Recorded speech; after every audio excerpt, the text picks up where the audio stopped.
everyone, welcome back to my channel. So this is the part 2 of 20 self-improvement tips for teenagers. If you have not watched that video, I have mentioned the link in my description below, so go and watch that video also. So those who have already watched that video, let's continue with the part 2. तो अभी हम start करते हैं number 11 से, because 10th तक हमने previous video में cover कर लिया हुआ था. Now number 11 is surround yourself with positive influences.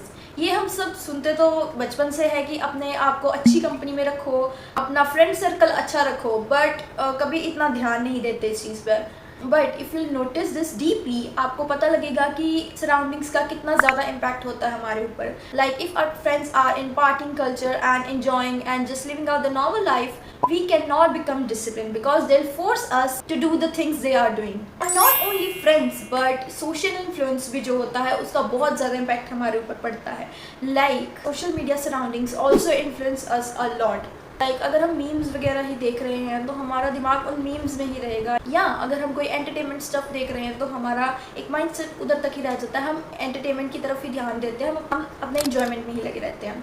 So now pay attention to whose content you are consuming. Again वही चीज़ आ जाती है कि अभी मैंने आपको बताया कि अगर हम एंटरटेनमेंट, नेटफ्लिक्स, अमेजॉन प्राइम, ये सब चीज़ें यूज़ कर रहे हैं तो हमारा ध्यान उसी तरफ जाएगा. हमारा फोकस रहेगा कौन सी लेटेस्ट मूवी आई है, कौन सी ट्रेंडिंग में चल रही है, और हम अपना सारा टाइम मूवीज़ या वेब सीरीज़ देखने में वेस्ट कर देंगे. या फिर अगर हम रील स्क्रॉल करते हैं या कुछ भी एंटरटेनमेंट के लिए सोशल मीडिया यूज़ करते हैं तो हम उसी चीज़ के एडिक्टेड हो जाएंगे. सो जो हमारा कंटेंट है वो भी हमें बहुत ध्यान से चूज़ करना चाहिए कि वो हमारी ग्रोथ में कुछ इन्वॉल्वमेंट दे रहा है या जस्ट हमारे टाइम को यूजलेस बना रहा है. Now the 13th point is work on your mental health.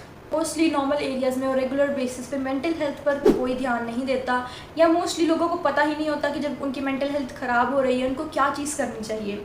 So it's better कि हम अपने मेंटल हेल्थ पर पूरा ध्यान दें, अपने माइंड को हमेशा फ्रेश रखें, अपने माइंडसेट को पॉजिटिविटी की तरफ लेकर जाएं, बिकॉज पॉजिटिविटी के कारण ही हमारी जो प्रोडक्टिविटी है वो इंक्रीज़ होगी और बेटर होगी. तो इसीलिए हमें अपनी मेंटल हेल्थ पर पूरा ध्यान रखना चाहिए. अगर हम किसी चीज़ से डिस्टर्ब हैं या स्ट्रेस्ड आउट हैं तो हमें इमीडिएटली उस चीज़ पर एक्शन लेना चाहिए या किसी की सजेशन लेनी चाहिए. Now the 14th one is practice gratitude. हमें हमेशा ही ग्रेटिट्यूड रखना चाहिए towards the thing that we already have in our lifes. Because हर किसी के गोल्स तो होते ही हैं और वो अकम्प्लिश करने के लिए हम सब हार्ड वर्क भी करते हैं, बट इन मोस्टली केसेस हम उन चीज़ के लिए ग्रेटफुल नहीं होते जो ऑलरेडी हमारे पास है या हम ऑलरेडी जो चीज़ें अचीव कर चुके हैं. और अगर हम जब ग्रेटिट्यूड परफॉर्म करते हैं तो इससे हमारी मोटिवेशन भी बनी रहती है एंड इवन हमारा जो ग्रोथ है वो जल्दी होती जाती है, because of the thankfulness that we are giving to the supreme power और गॉड, व्हाटएवर वी से.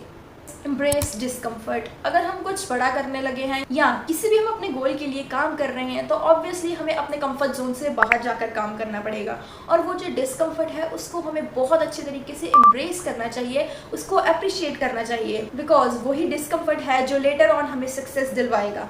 Now the 16th point is develop a growth mindset. Growth mindset is जब हम किसी भी नई चीज़ को करने के लिए रेडी रहते हैं या हमेशा किसी सजेशंस, नॉलेज लेने के लिए ओपन रहते हैं, उस माइंडसेट को हम ग्रोथ माइंडसेट रहते हैं. बिकॉज कुछ लोगों का रिस्ट्रिक्टेड माइंडसेट या फिक्स्ड माइंडसेट जिसको हम कह देते हैं वो चीज़ होती है लाइक उनको लगता है कि जितनी नॉलेज उनके पास है या जो वो खुद से गेन करते हैं वो सब ठीक है, बट वो किसी और से हेल्प लेना या गाइडेंस लेना नहीं पसंद करते. तो ग्रोथ माइंडसेट अगर हमारे पास होगा तो वो बेटर होगा हमारी ग्रोथ के लिए. 17th point is seek knowledge. जितनी ज़्यादा हमें नॉलेज कहीं से मिलती है हमें वो गेन कर लेनी चाहिए, बिकॉज नॉलेज कभी भी हमारी वेस्ट नहीं जाती. चाहे वो हमें कोई पर्सन दे रहा है, चाहे किसी बुक से, चाहे सोशल मीडिया से, जैसे भी हमें किसी से नॉलेज या सजेशन मिलती है हमें ज़रूर लेनी चाहिए. Number 18th is take the smart risk. क्योंकि रिस्क हमें कभी ना कभी तो अपनी लाइफ में लेना ही होता है, तो हमें ये सब चीज़ें देख कर और एनालाइज करके ही रिस्क लेना चाहिए. लाइक रिस्क लेने से पहले हम ये अपने आप से पूछ सकते हैं कि what is the worst outcome of this risk and what is its possibility, और is it an acceptable risk और नॉट. अगर तो वो रिस्क अनबियरेबल है कि लाइक वो हम रिकवर नहीं कर सकते तो वो रिस्क हमें बिल्कुल नहीं लेना चाहिए, बट अगर एक्सेप्टेबल है कि ज़्यादा से ज़्यादा ये हो जाएगा, इससे ज़्यादा कुछ भी नहीं, तो वो हमें पूरा एनालाइज करके फिर ही रिस्क लेना चाहिए. Number 19th is work on your emotional intelligence. Emotionally हमें किसके साथ क्या बिहेव करना है इस चीज़ की नॉलेज होना भी बहुत ज़्यादा ज़रूरी है, बिकॉज समटाइम्स काफ़ी वियर्ड सिचुएशंस या वियर्ड पर्सन से हमें डील करना पड़ता है. सो हमें इस चीज़ का अच्छे से पता होना चाहिए कि किस टाइम पे हमें किसके साथ क्या डील करना है. Now last and the 20th tip is find your purpose. ये सबसे मेन टिप है, बिकॉज हमें अपना पर्पस पता होगा तो हम ये सब चीज़ें फॉलो करके अपने गोल्स अकम्प्लिश कर सकते हैं। बट अगर हमें अपना पर्पस ही नहीं पता कि ये सब चीज़ें हम क्यों कर रहे हैं, तो वो एक मीनिंगलेस ग्रोथ बन सकती है हमारे लिए, कि जिसका आगे जाके हमें कोई रिजल्ट शायद ना मिले।